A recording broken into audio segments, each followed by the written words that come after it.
Беше тоа на 28. јануари 1919 година, кога е воспоставен сообраќајот на железничката линија Скопје-Ниш.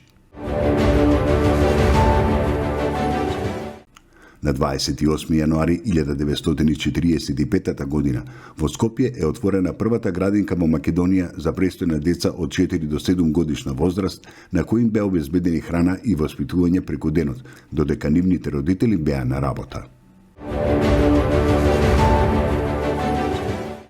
Беше тоа на 28. јануари 1898 година, кога во Велес е роден Кирил Ќамилов, еден од македонските учесници во Шпанската граѓанска војна.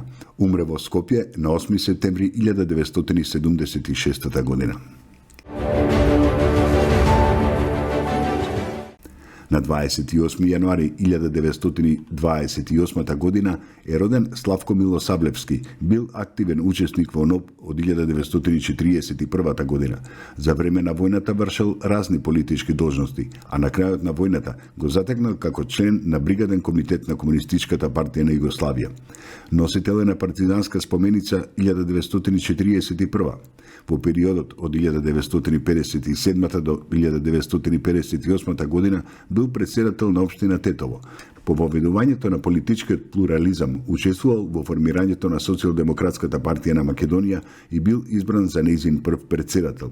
Начело на партијата бил до септември 1991 година, кога ја напушта партијата и се повлече од активната политика.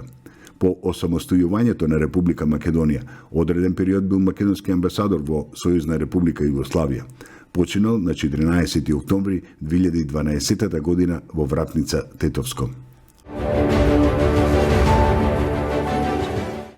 Беше тоа на 28. јануари 2004 година, кога во Скопје умре Алаетин Тахир, писател, литературен критичар, есеист и новинар од турската националност во Македонија.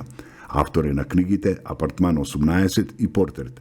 Роден е во Скопје на 23. април 1949 година.